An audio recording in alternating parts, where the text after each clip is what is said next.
بسم الله الرحمن الرحيم الحمد لله رب العالمين اللهم صل على سيدنا محمد وعلى آله وصحبه وبارك وسلم اللهم علمنا ما ينفعنا وانفعنا بما علمتنا وزدنا علما وعملا إخلاصا إنك أنت العليم الحكيم. ہاں الحمد للہ آج 20ویں حدیث.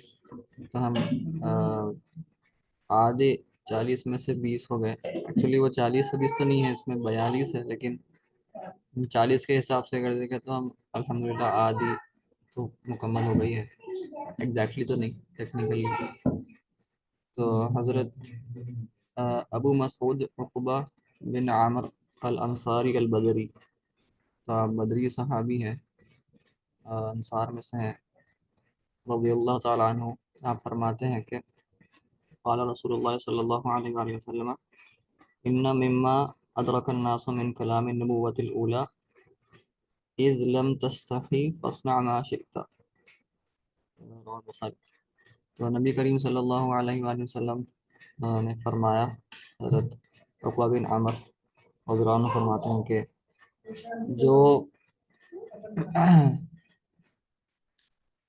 سب سے قدیم قدیم یا نبی کریم صلی اللہ علیہ وسلم سے پہلے کے جو بھی نبی تھے، تو ان لوگوں میں سے جو قومیں تھیں، وہ قوم اور نبی کریم صلی اللہ علیہ وسلم کی بھی قوم ہے اس میں شامل، امت محمدی بھی ہے اس میں شامل، کہ جو ان کو لوگوں کو ملا تھا ایک بہت ہی اہم نصیحت جو ان کو دی گئی تھی، وہ یہ تھی کہ اذ لم تستحی فاصنع ما شئت، کہ اگر تم کو کوئی شرم نہیں آتی تو تم جو چاہے کر لو. تو اب اس کا مطلب کیا ہے؟ تو یہاں پر علماء کرام اس کو تشریح الگ الگ قسم سے کرتے ہیں.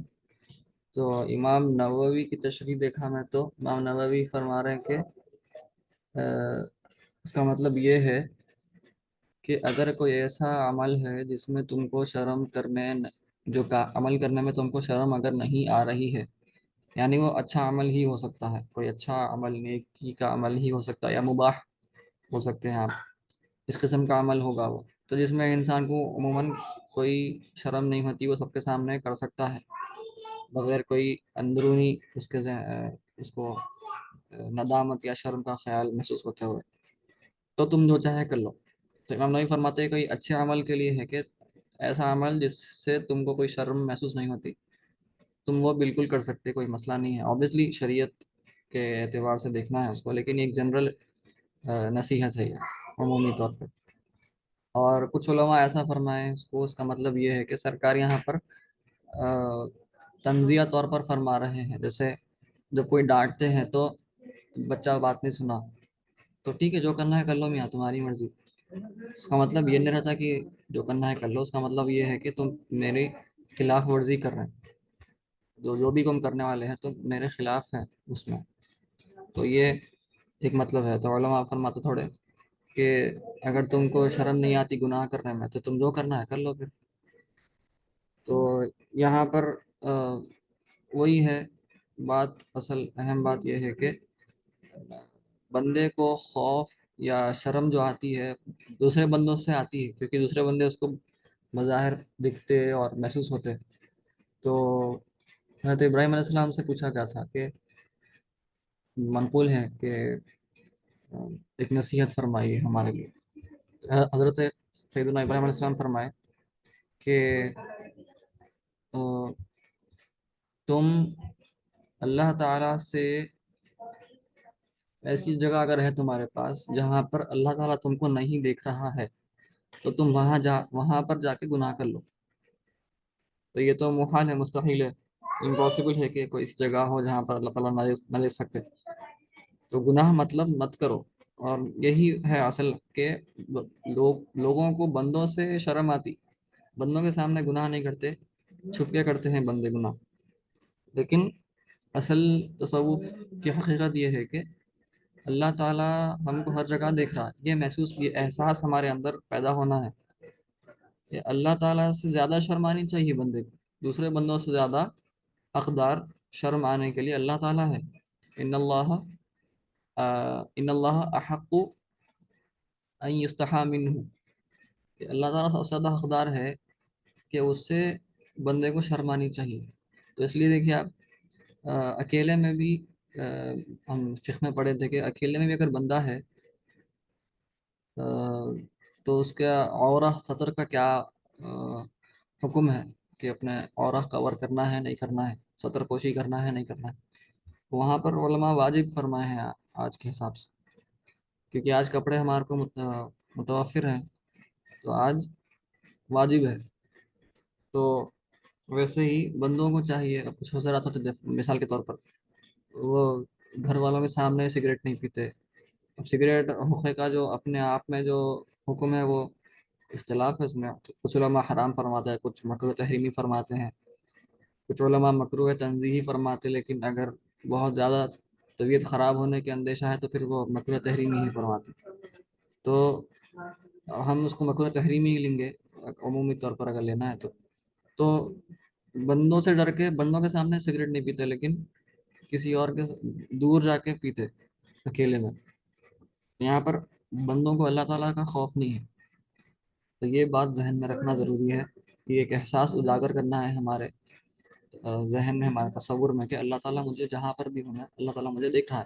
ویسے کوئی بھی ہر قسم کی بدعملی ہو، اللہ تعالیٰ مجھے دیکھ رہا ہے، یہ ہر وقت ذہن میں رہنا ہے. اپنے آپ کو ہر وقت یاد دلاتے رہنا ہے، ہر وقت موت یاد دلانا ہے، کہ کہیں ایسے کوئی بھی عمل میں میری موت نہ ہو جائے.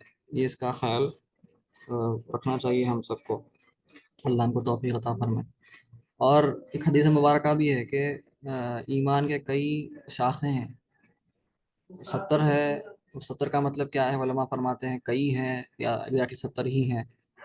اس میں تو خیر علماء کا اختلاف ہے، لیکن حدیث مبارکہ ہے کہ سب سے اول درجہ لا الہ الا اللہ، اور سب سے ادنا درجہ، سب سے کمتر درجہ کیا ہے؟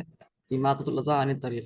کہ کوئی تکلیف دینے والی چیز کو، چاہے وہ تھوڑا سا کنکر ہی کیوں نہ ہو، یا چھوٹی سی گندگی کیوں نہ ہو، ہلکی سی جو لوگوں کے راستے میں تکلیف پیدا کر رہی ہے، اس کو ہٹا دینا، یہ سب سے کم درجہ ہے. اور پھر نبی کریم صلی اللہ علیہ وسلم فرمائے والحیاء شعبۃ من شعب الایمان، اور حیا بھی ایمان کے برانچز میں سے، ایمان کے شاخوں میں سے ایک شاخ ہے. تو حیا ہونا ایمان کی نشانی ہے، ایمان کی علامت ہے. تو ہم کو کوشش کرنا چاہیے کہ اگر بندوں سے ہم کو شرم آ رہی ہے تو بے شک ٹھیک ہے، ایمان ہے ہمارے اندر، لیکن پھر اکیلے میں بھی، خلوت میں بھی ہم کو اللہ تعالیٰ سے شرمانی چاہیے کہ ہم کوئی گناہ نہ کریں. اللہ تعالیٰ ہم کو ہر وقت دیکھ رہا ہے. اگر ہم سب کو توفیق عطا فرمائے گناہ سے بچنے کی. اور یہاں پر ایک صوفہ کرام ایک خاص بات فرماتے ہیں کہ کوئی ولی بننا چاہتا تو آپ دیکھیں گے سب سے مشکل کام اصل کیا ہے؟ نیکیاں کرنا نہیں ہے. نیکیاں کرنا کوئی بڑی بات نہیں ہے، نیکیاں کوئی بھی کر لیتا. کچھ بھی صدقہ دینا ہے، نمازہ پڑھنا ہے، کوئی بڑی بات نہیں ہے. تو زیادہ مشکل کام حرام سے بچنا ہے. وہ ہے اصل ایلیٹ جیسا بولتے. جیسے اسپورٹس میں اگر بات کریں تو سب کا ٹیلنٹ تو سیم رہتا، تقریباً آپس میں ملتا جلتا رہتا، لیکن پھر ٹاپ لیول کے اسپورٹس مین جو بنتے، وہ مینٹیلٹی کی وجہ سے بنتے ہیں. ان کی مینٹیلٹی ایسی رہتی ہے، انبریکیبل مینٹیلٹی رہتی ہے کہ میں کر سکتا ہوں. تو ویسے ہی جو صوفہ کرام میں جو ایلیٹ رہتے، جو ٹاپ لیول کے خواص الخواص رہتے، وہ حضرات نیکیاں تو کرتے ہیں، لیکن گناہوں سے بچنا اصل سب سے بڑا مشکل مرحلہ. تو جو بندہ اپنا وہ گناہوں سے بچا لیا، تو گناہ سے بچنا زیادہ مشکل ہے اور زیادہ امپورٹنٹ ہے نیکیاں کرنے سے. تو اللہ تعالیٰ ہم سب کو توفیق عطا فرمائے، اور گناہوں سے بچنے کی ہم کو توفیق عطا فرمائے، اور ہماری حفاظت فرمائے شیطان کے وسوسوں سے اور کے شر سے، اس کے شر سے. آمین.